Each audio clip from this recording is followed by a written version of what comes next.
Avis vascular centre మన దేశంలోనే the best varicose vein hospital. ఇంత జీవితం చూశారు, ఇంత సక్సెస్ చూశారు, ఇంత డబ్బు చూశారు, ఇన్ని బంధాలు చూశారు.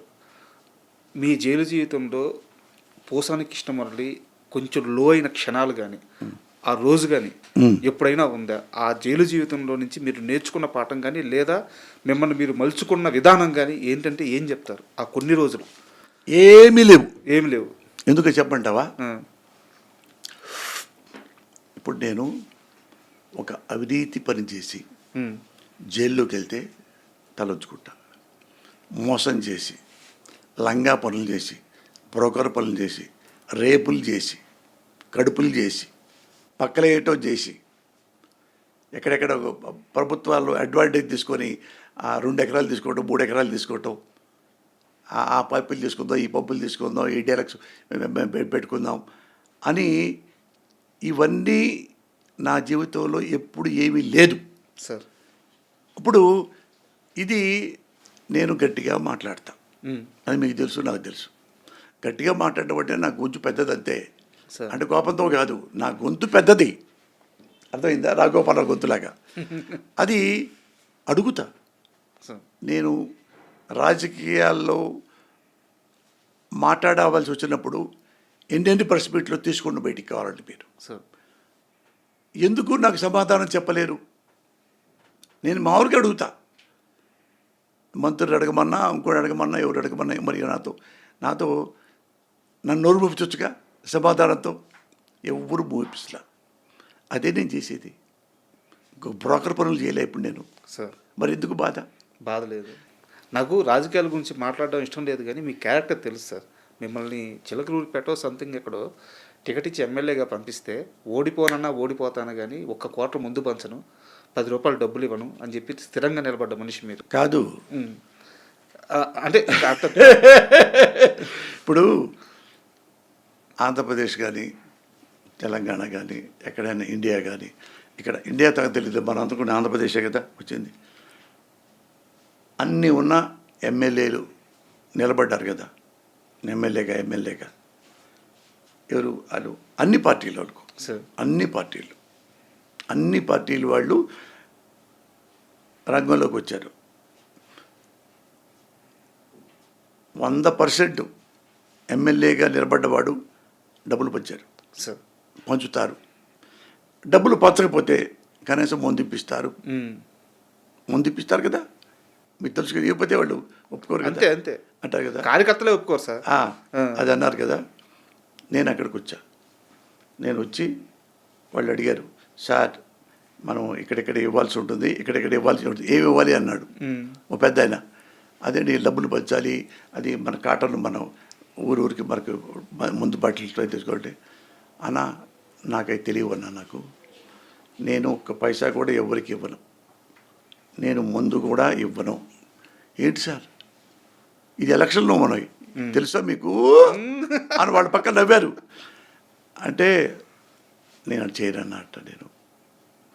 నేను తాగించను. ఒకవేళ నేను తాగుతున్నా కానీ నా డబ్బులతో తాగుతా, మీ డబ్బులతో మీరు తాగండి. నేను ఎందుకు ఇవ్వాలి మీకు? నువ్వు నేను చెప్పా, అన్న నన్ను చెడగొట్టమాకండి. నేను చెడిపోయాను అనుకో అన్న, డబ్బులు పంచి నేను గెలిచాననుకో, చిలకలూరిపేట మొత్తం తినేస్తా. మీరు నన్ను అడిగే హక్కు ఇంకో లేదు. ఏం మాట్లాడలేదన్న. 60-70 మంది ఉన్నారు. నేను చేయనన్నట్టు. అంటే ఇప్పుడు సరే ఓట్లే వస్తాయి, పోతే కానీ కనీసం ముందని ఇవ్వండి, ఎంకరేజ్మెంట్గా ఉంటుంది అన్నాడు. ఎంకరేజ్మెంట్ ఏంటన్నా అన్న? ఏమంటే వాళ్ళు మరి అటు మాట్లాడుకోవాలి, వాళ్ళు పాంప్లెట్లు పంచుకుంటూ ఉండాలి, వాళ్ళకి వచ్చి ముందు అంటే వాళ్ళ డబ్బులు తాగి మందుకు చేసుకోమన్నా. నేను చేయనన్నా. నన్ను పాడు చేయొద్దు అన్న. అరే ముందు పట్టడం కూడా పాడు చేయటం ఏంటండి అన్నాడు. ఆయనంటే అన్న తల్లి సాక్షిగా చెప్తున్నా, నేను పైసా కూడా ఇవ్వను. అయితే ఎవరు రారు సార్ కార్యకర్తలు, మీతో పాటు జీపీకి రారు, నేను కూడా వెళ్ళిపోతారన్నా. తెల్లారెక్కా, 2 ఉన్నారు.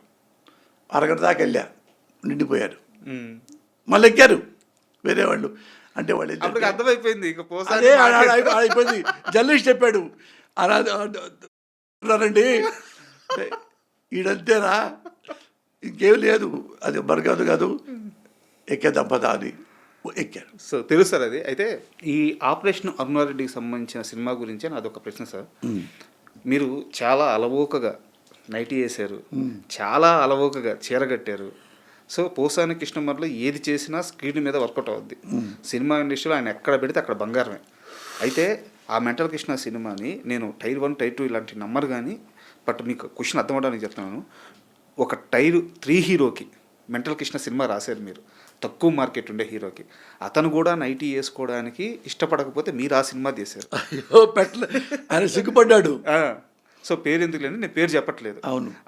అంటే ఆ హీరో కూడా వేసుకోకపోతే మీరు వేసుకున్నారు. తర్వాత కాలంలో సార్ మీ తరువాత ఈ రోజుకి కూడా మళ్ళీ అంటే చిన్న చిన్న దెయ్యాల సినిమాల కోసం వేసుకొని ఏదో లారెన్స్ గారు ఇలా చేశారు కానీ, బట్ ఆ తర్వాత మళ్ళీ అలా చీర కట్టుకుంది ఒక అల్లు అర్జున్ గారే. పుష్ప సినిమా చూస్తున్నప్పుడు ఆయన అలా చీర కట్టుకొని అటువంటి ఒక పెద్ద mass hero, pan India hero. అవును. మీకు చూసినప్పుడు ఖచ్చితంగా మీకు ఏదో ఒక ఫీలింగ్ కలిగి ఉంటుంది కదా, ఒక ఇంప్రెషన్ వచ్చి ఉంటుంది కదా. అవును. అది షేర్ చేయండి సార్. అది వాళ్ళందరికంటే నేను మెంటల్ కృష్ణలో నైటీ వేసుకున్నా. అవును. నైట్ ఇంకా అన్యాయం కదా, చీర అంటే ఏడ కప్పుకోవచ్చు, నేను ఎక్కడ పెట్టుకొని నైటీ వేసుకొని నేనేమన్నా ఇసరా అని అనుకొని వస్తే ఒక హీరో వద్దన్నారు. వద్దండి అది వద్దు అంటే నేను అడగల, అంటే కన్విన్స్ చేయలే, అతనికి ఇష్టం లేనప్పుడు తప్పు. అది ఇంకొకటి మళ్ళా శివాజీని అడిగా. శివాజీ లైన్ చెప్పిన తర్వాత బాగుందన్న, కథ చాలా బాగుంది, హిట్ అవుద్ది, ఇది గ్యారంటీ మనం చేద్దాం అంటే అతనికి ఏంటంటే నైటీ నచ్చింది. అతనికి నైటీ నచ్చింది. ఎందుకంటే శివాజీ సినిమాలు చేశాడు కదా, టేస్ట్ ఉన్నాడు, కొంచెం కథ పల్స్ తెలిసిన మనిషి. అందుకని అందులో ఈ నైటీ వేస్తే నాకు మంచి ఇంకా బాగా క్రేజ్ వస్తుంది అన్న భావన కూడా ఉంటుంది. అంటే క్లెవర్ కదా మనిషి, కాస్త సబ్జెక్ట్ తెలిసిన మనిషికి అర్థం అవుతుంది. అవును. అట్లా అయిన తర్వాత నేను సంతోషపడ్డా. అయిన తర్వాత మళ్ళీ ప్రొడ్యూసర్ గారు వచ్చి మాట్లాడి కూర్చున్న తర్వాత నాకు కూడా డౌట్ వచ్చింది. అంటే శివాజీ ఏమో స్మూత్గా ఉంటాడు, సన్నగా చిన్నగా ముద్దుగా అట్లా ఉండేవాడు. మళ్ళీ ఇతను ఇది వేస్తే, గౌన్ వేస్తే, నైటీ వేస్తే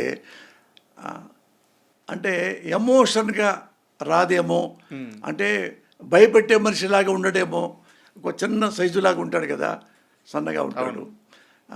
నేనంటే హైట్గా ఉంటా, 6, చెప్పులు వేసుకుంటే 6'1" అవుద్ది. మీరు ముందు రాసిన హీరో కూడా చాలా పెద్ద హైట్ లేండి. అవును. అట్లా అలాగా అది చేద్దాం అనుకుంటే ఈ నైటీ క్యారెక్టర్కి సూట్ అవ్వాల. ఇది శివాజీ. నాకు ప్రొడ్యూసర్ గారు అనుకున్నాం, కొద్దిగా శివాజీ స్మూత్గా ఉంటాడు, ఇది నైట్ అయితే బాగోదేమో అతనికి అనుకొని, అంటే అయితే మీరే చేయండి అన్నాడు ప్రొడ్యూసర్.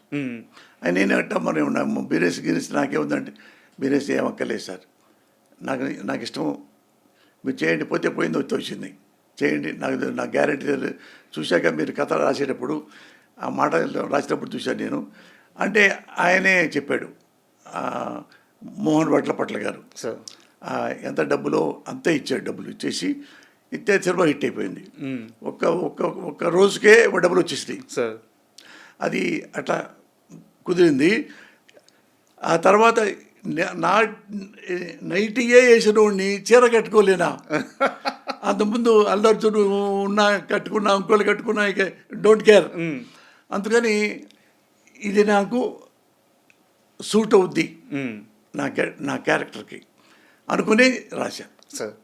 చీర కట్టుకొని చూశారుగా మీరు. ఆ టీజర్ చూస్తుంటే మీకు మాత్రం యాప్ట్ అయ్యే క్యారెక్టర్ లాగా ఉంది అది. అవును. అంటే ఒక హీరో కట్టుకోవాలంటే కొద్దిగా ఇబ్బందిగా ఉంటుంది ఎవరికన్నా.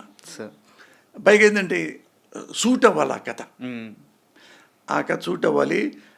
ఏ చీర కట్టినప్పుడు అతని యాక్టివిటీ ఎలా ఉండాలో అవన్నీ ఉండాలి. ఉంటే అప్పుడు జనం అందరూ చూస్తారు, నవ్వుతారు. లేకపోతే కొంచెం వెగటుగా ఉంటుంది నచ్చకపోతే. అందుకని నేను చూసుకున్నా, ఓకే ఇది నాకు సెట్ అయింది అని యాక్సెప్ట్ చేశాను. ఇప్పుడు ఇది ఎందులో వచ్చింది. అంటే ఇలాంటి ధైర్యం కానీ ఇలాంటి సాహసం కానీ చేయాలంటే ఓన్లీ పోసాని కృష్ణమురళి, అది మీ బెంచ్ మార్క్, మీ ముద్ర, అది ఎవరి వల్ల కాదు అది. అవును, అదృష్టం అది. And for more videos, Please subscribe to iDream. Please subscribe to iDream. Please subscribe iDream. And please subscribe to iDream. For more videos, subscribe to iDream. please like, share and subscribe to the channel. Congratulations, iDream. Subscribe to iDream. Subscribe to iDream. So subscribe to iDream Media. iDream की iDream team अंदर की huge congratulations. Please subscribe iDream Media. Please subscribe to iDream. Subscribe iDream. Please subscribe to iDream. iDream అంటే నా కళల ఛానల్ను subscribe చేసుకున్న నోరు తిరుగుతలేదు, మీరైతే గంట గుర్తు కొట్టండి. For more such videos, please subscribe to iDream. Subscribe to iDream. Please subscribe to iDream. Please subscribe iDream Media. Please do subscribe to iDream. Please subscribe to iDream Media. For best entertainment and information, please subscribe iDream. And don't forget to subscribe to iDream.